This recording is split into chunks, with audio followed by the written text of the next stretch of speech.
Assalamualaikum warahmatullahi wabarakatuh. Masuk lagi pada mata pelajaran Bahasa Indonesia untuk kelas 7 SMP ITA Salam Sanden pada pertemuan yang kedua mengenai materi jenis-jenis teks deskripsi dan ciri penggunaan bahasa pada teks deskripsi.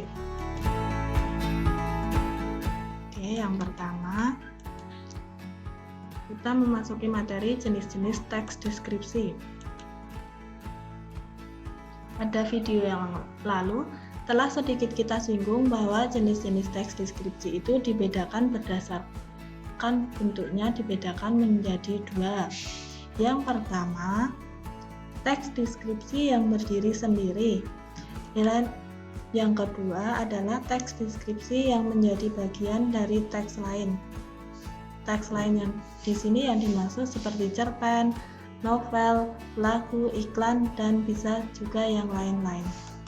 Oke, selanjutnya jenis-jenis teks deskripsi dilihat dari bentuk isinya. Yang pertama, teks deskripsi subjektif. Yang kedua, teks deskripsi spasial. Dan yang ketiga, teks deskripsi objektif. Oke, selanjutnya mari kita bahas satu persatu dari ketiga jenis teks deskripsi tersebut.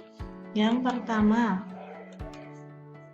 teks deskripsi subjektif. Apa yang dimaksud dengan teks deskripsi subjektif? Teks deskripsi subjektif adalah teks deskripsi yang dalam penggambarannya objek berdasarkan kesan yang dimiliki oleh penulis paragraf atau tulisan tersebut. Jadi, meskipun menggambarkan satu hal yang sama antara penulis satu dengan penulis yang lainnya, pasti memiliki perbedaan pandangan sehingga menghasilkan tulisan yang berbeda pula. Yang kedua, teks deskripsi spasial. Apa yang dimaksud dengan teks deskripsi spasial? Nah, di sini kita akan membahas teks deskripsi spasial adalah teks deskripsi di mana objek yang dijelaskan hanya berupa benda, tempat, ruang, dan lain sebagainya. Nah, di sini dapat disimpulkan bahwa teks deskripsi spasial itu teks deskripsi yang khusus menggambarkan benda-benda mati atau benda-benda yang tidak bernyawa atau tempat-tempat tertentu. Dan yang ketiga, teks deskripsi objektif. Apa yang dimaksud dengan teks deskripsi objektif? Adalah teks deskripsi di mana penjelasan mengenai objek tersebut digambarkan apa adanya berdasarkan objek yang sebenarnya tanpa ditambahi dengan opini dari penulisnya, sehingga ini berbeda dengan teks deskripsi subjektif yang menyebabkan ketika ditulis oleh beberapa orang yang berbeda akan menghasilkan tulisan yang berbeda. Tapi kalau di deskripsi objektif itu meskipun berbeda penulis, pasti tulisannya mengandung makna yang sama, hanya mungkin berbeda dalam pembuatannya. Yang selanjutnya, ciri penggunaan bahasa pada teks deskripsi. Pada teks deskripsi, ragam bahasa yang digunakan antara lain kata umum dan kata khusus, serta kalimat-kalimat yang berisi penjelasan untuk mengkonkretkan dan juga penggunaan majas-majas atau penggunaan makna yang tidak sebenarnya. Oke, yang pertama, kata umum dan kata khusus. Dalam teks deskripsi, kata-kata yang digunakan biasanya merupakan kata umum yang kemudian diperjelas menggunakan kata khusus. Yang kedua, kata penjelas terperinci untuk mengkonkretkan. Ciri kalimat penjelas yaitu berisi penjelasan-penjelasan berupa rincian, keterangan, contoh, dan lain sebagainya. Selain itu, kalimat penjelas berarti apabila dihubungkan dengan kalimat-kalimat dalam paragraf itu membentuk suatu keselarasan yang seimbang. Kemudian kalimat penjelas sering memerlukan bantuan kata penghubung, baik kata penghubung antar kalimat maupun kata penghubung intrakalimat. Ya, yang dimaksud dengan kata penghubung antar kalimat itu bisa seperti dan, jika, sedangkan penghubung antar intrakalimat itu yang itu seperti itu. Yang ketiga, Penggunaan gaya bahasa atau majas.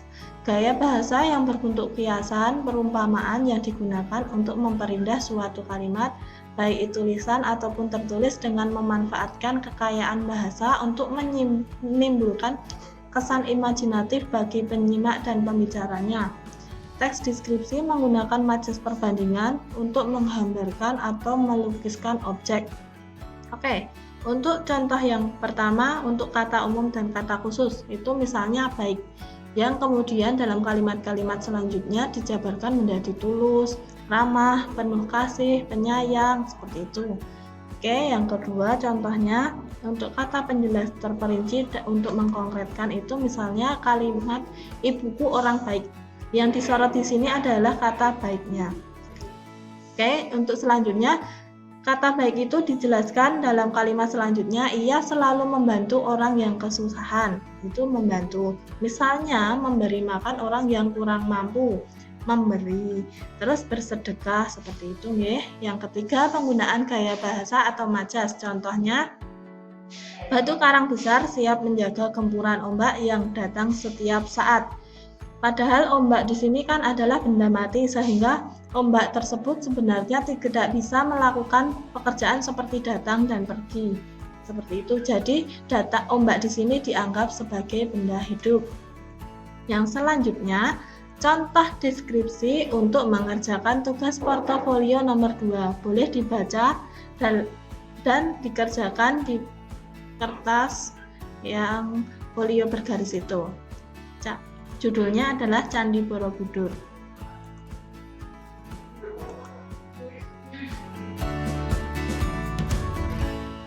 Boleh dibaca dulu.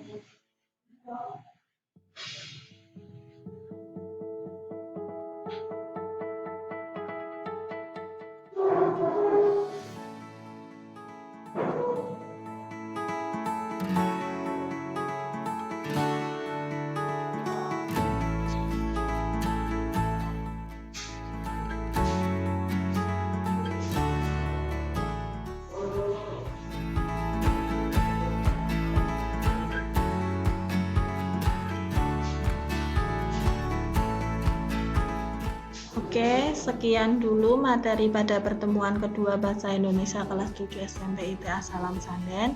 Banyak kurang lebihnya mohon maaf, banyak kesalahan mohon dimaafkan. Wassalamualaikum warahmatullahi wabarakatuh.